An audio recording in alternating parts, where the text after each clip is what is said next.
Now recognize the gentlelady from Illinois for 8 minutes for her questions. Secretary Mullin, I want to discuss FEMA's denial of disaster assistance for families in Illinois. You and I both come from communities that deal with tornadoes. Just last week, northern Illinois was under a tornado watch as severe storms swept through the region, downing trees, disrupting flights in and out of Chicago, and leaving thousands without power. And between August 16th and 19th of last year, severe thunderstorms, extreme rainfall, flooding, and damaging winds impacted communities across northern Illinois.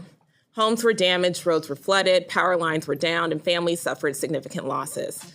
Illinois requested a major disaster declaration that included individual assistance, which helps affected families pay for home repairs, property losses, childcare, temporary housing, moving assistance, moving expenses, and recovery costs. FEMA denied Illinois' request in October. Illinois appealed in November. Then on February 7th, 2026, FEMA denied the appeal and reaffirmed its decision. Unfortunately, Illinois is not alone. Since President Trump took office, the number of disaster declarations approved has been 30% lower than the historical average. And there's reason to be concerned that they're being politicized.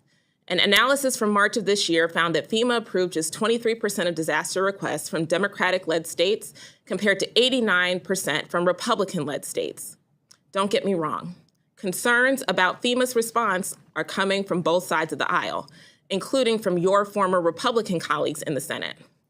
This should not be a partisan issue. Americans expect timely disaster assistance decisions that follow the law, not politics. What makes this even harder to understand is that Republicans have provided DHS with tens of billions of dollars through reconciliation funding twice on top of annual appropriations. Your department has repeatedly stated that this funding could support operations for years, yet families in my district were told there was no assistance or funds available to help them recover. On top of that, this committee does not have a comprehensive spend plan explaining how these funds are being used, despite my repeated requests over the last several months.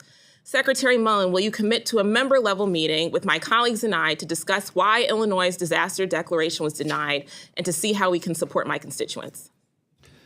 Ma'am, we haven't denied anybody a meeting with us. If you reach out, we'll meet with you. Just as long as and we'll do it in a timely fashion. Maybe not the next day, but we'll get to it as soon as possible. But I do want to address, if you don't mind, what you talked about here on politicizing it, because I don't. I actually don't want to talk about politicizing. Well, but if I want to meet with you. To but I mean, this but you made some accusations here about President Trump that's actually not accurate. Because Mr. Chairman.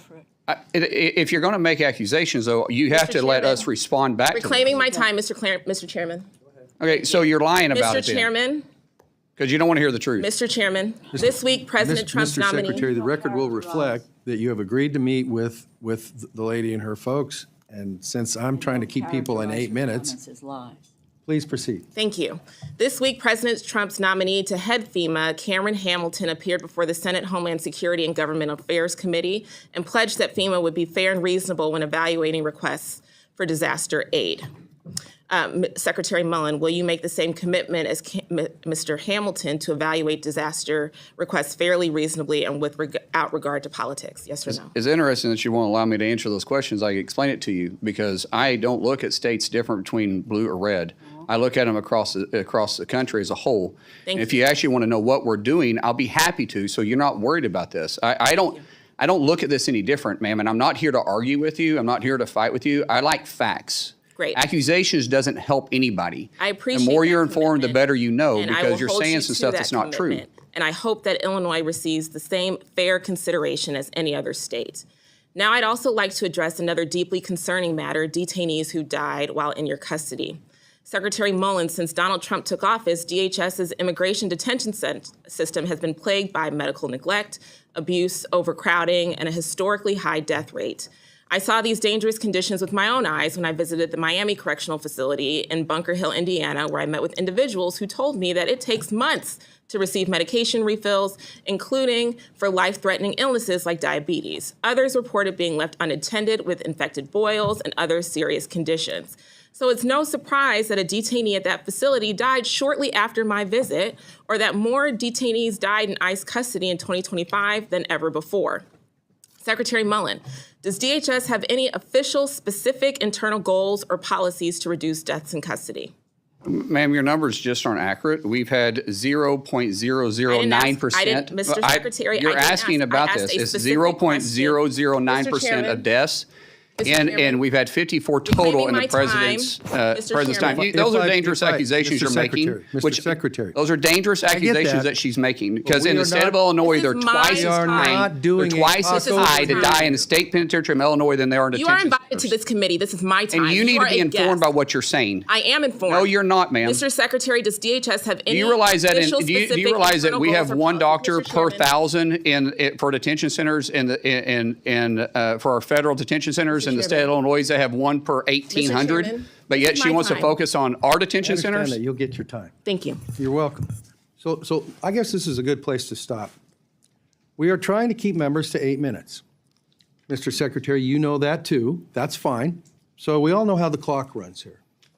The idea is to get together to forward questions. And I'm going to have you repeat your question Thank when you. we start up again. Thank you. But I can tell you this, if this format won't work, then we'll reschedule the meeting for later when we can keep it to all the issues accordingly.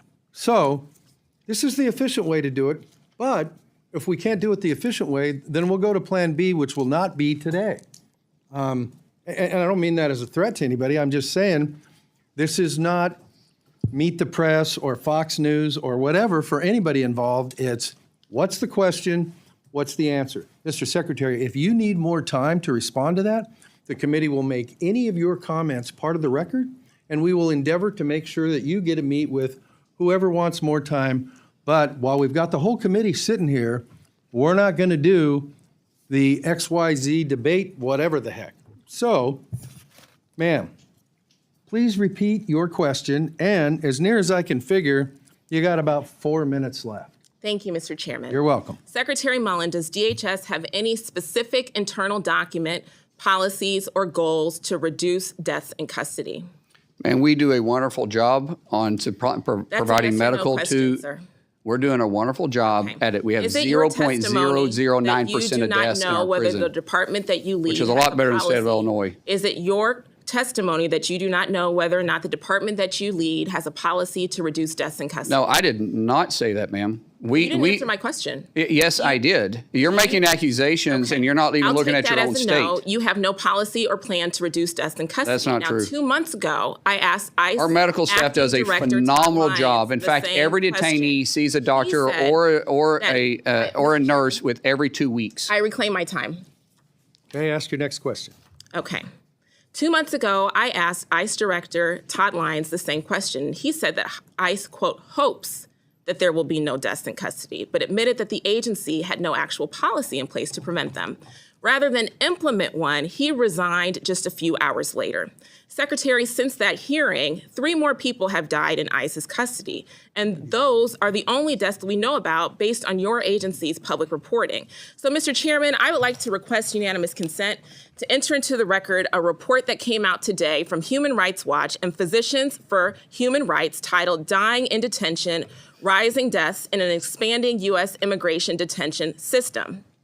Without objection, so ordered. Thank you so much, Mr. Chairman.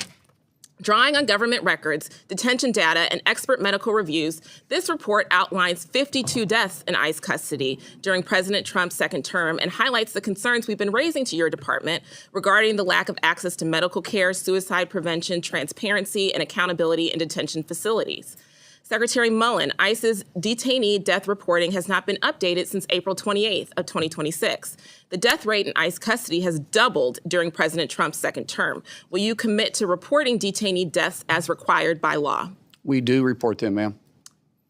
No one. So is it your I don't know. testimony then We that there report is these. no... What you're talking about is what Congress has asked us to do, which we're not required to do, is report the deaths after they're released. That no. doesn't make any sense. They're not under our Mr. watch at that Secretary, point. If is they it your die in our testimony that release, you are we Is it your report them. testimony that there have been no deaths since April 28th? I didn't say that. Okay, so are you going to commit to complying with the required reporting requirement? Ma'am, we were shut down for Okay, 115 under days under this reclaiming my department. time. So I don't know what Secretary. we just now reopened. So I don't know what reports Mr. you want us to Chairman, do I when don't you know weren't what to willing to tell you, fund Mr. us. Chairman. You want the reports, but you don't want to fund us? That makes no Secretary's belligerent sense. here and has been taking up my time. What's your next question? My next comment is that the ICE No, there's no director- questions. It's just comments. No, I had a question. He didn't answer my question. And so So the record will reflect that. What's your next question? yes, sir.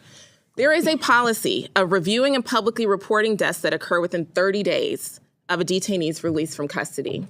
And that policy existed to prevent ICE from avoiding accountability by releasing seriously ill people shortly before they die. And as a nurse, I find this deeply troubling change in their reporting posture.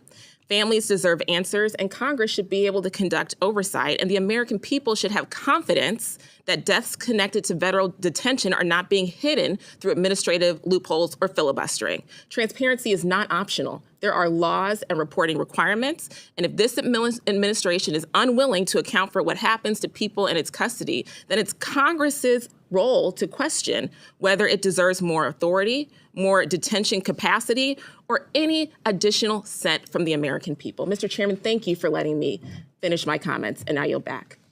Thank you. You have